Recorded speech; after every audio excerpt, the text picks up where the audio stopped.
6월 4일입니다. 잠언 18장 13절에서 24절까지 말씀입니다. 다 들어보지도 않고 대답하는 것은 수모를 받기에 알맞은 어리석은 짓이다.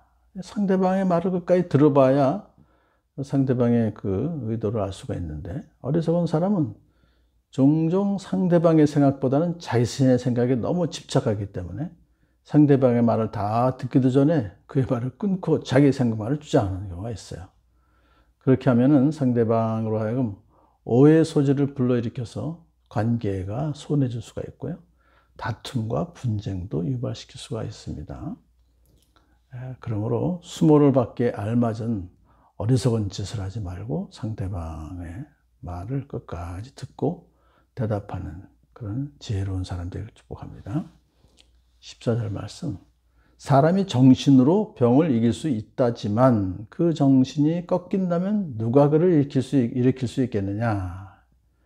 이 육체는 상했을지라도 심령이 건강한 자는 육체를 회복하기가 쉬워요. 그렇지만은 심령이 상한 자는 육체가 건강할지라도 심령을 회복하기가 어렵습니다. 그러니까 육체의 병보다는 마음의 병이 훨씬 더 심각한 문제이다 하는 것을 말하고 있습니다.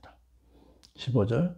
명철한 사람의 마음은 지식을 얻고 지혜로운 사람의 귀는 지식을 구한다. 이 지식을 더 많이 얻기 위해서는 하나님을 경외하며 지혜를 사랑하는 마음과 또 겸손히 청조하는 귀를 가질 때 지식을 더 많이 얻을 수 있어요.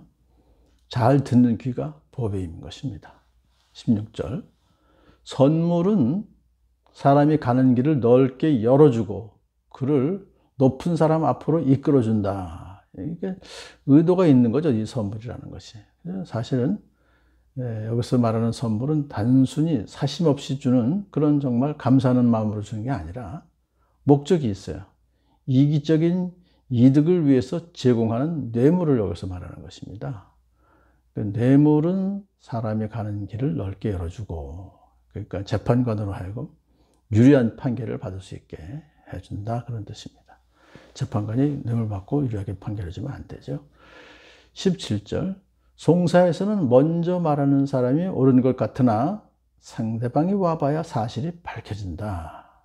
당연하죠. 그러니까 재판관은 원고와 피고의 진술을 다 객관적으로 잘 들어야 돼요. 그리고 면밀히 분석한 후에야 판결을 내려야 된다는 것입니다.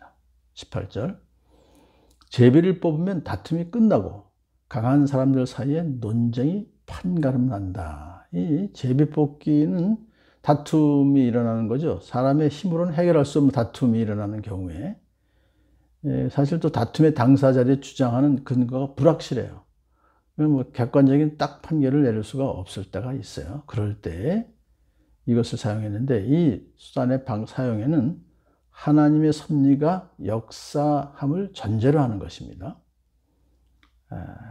그렇기 때문에 하나님 믿을 때 이제 이런 제비 뽑으면서 다툼을 끝나게 할 수 있고, 강한 사람들 사이에 논쟁을 판가름 나니까 끝나는 거죠.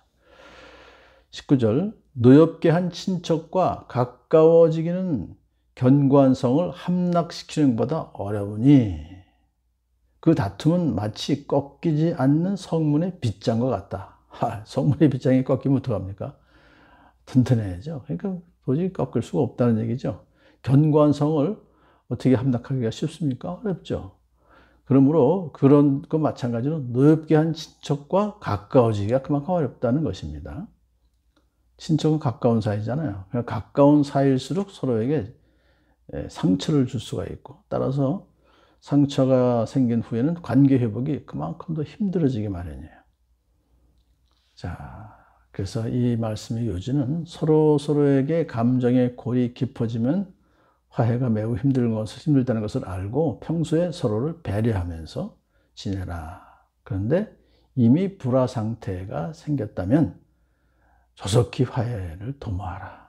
그런 것입니다. 20절. 사람의 입에서 나오는 말의 열매가 사람의 배를 채워주고 그 입술에서 나오는 말의 결과로 만족하게 된다.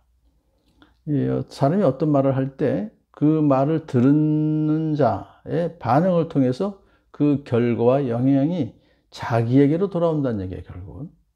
그렇기 때문에 우리가 평소에 건설적이고 유익한 말을 할 때 그 말을 들은 자의 반응을 통해서 자기에게로 돌아오니까 자기에게도 건설적이고 유익한 것이 된다는 것입니다. 21절 죽고 사는 것이 혀의 힘에 달렸으니 혀를 잘 쓰는 사람은 그 열매를 먹는다. 혀를 통해서 한 입에서 찬송과 저주가 나온다고 그랬잖아요. 그러니까는 혀는 길들이지 못한 경우는 사람을 죽이는 악과 독이 되지만 또 그 혀를 잘 길들인 사람은 또 삶에 이르게 된다는 것이죠. 치명적인 혀는 공동체를 무너뜨리고 생명을 주는 혀는 공동체를 세우고 그 혀를 지닌 자로 하여금 공동체 내에서 풍성한 삶을 누리게 하기 때문에 그렇습니다. 우리 속담에도 말 한마디에 천냥빚도 갚는다 말이 있죠. 그래서 혀를 잘 쓰는 사람은 그 열매를 먹는다라는 뜻입니다. 22절 아내를 맞이한 사람은 복을 찾은 사람이요 주님으로부터 은총을 받은 사람이다. 여기서 말하는 아내는 당연히 좋은 아내를 말하는 것이겠죠. 명철하고 지혜로운 아내를 얻는 것은 하나님의 선물이다 그랬어요. 자, 그러므로 오늘 우리에게 허락된 가족들, 일, 또 영적 가족들을 더없이 좋은 선물로 여길 때 더욱더 우리는 복된 삶을 살 수가 있는 것입니다. 하나님의 은총을 받아서 누릴 수가 있게 되는 것입니다. 근데 그런가 하면 사도 바울은 주의 일에 헌신하기 위해서 절제할 수만 있다면 독신으로 사는 것이 더 낫다라고 말했죠. 그러니까 우리에게 어떻게 허락되었는지 거기에서 우리는 감사하면 되는 것이죠. 23절 가난한 사람은 간절한 말로 구걸하지만 부유한 사람은 엄한 말로 대답한다.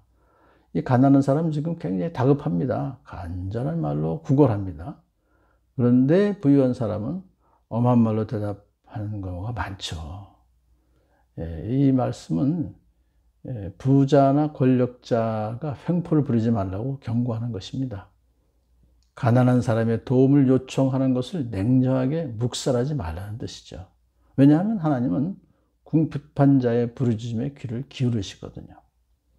긍휼히 여기는 자가 긍휼히 여김을 받기 때문에 부유한 사람들에게 경고하는 내용인 것입니다.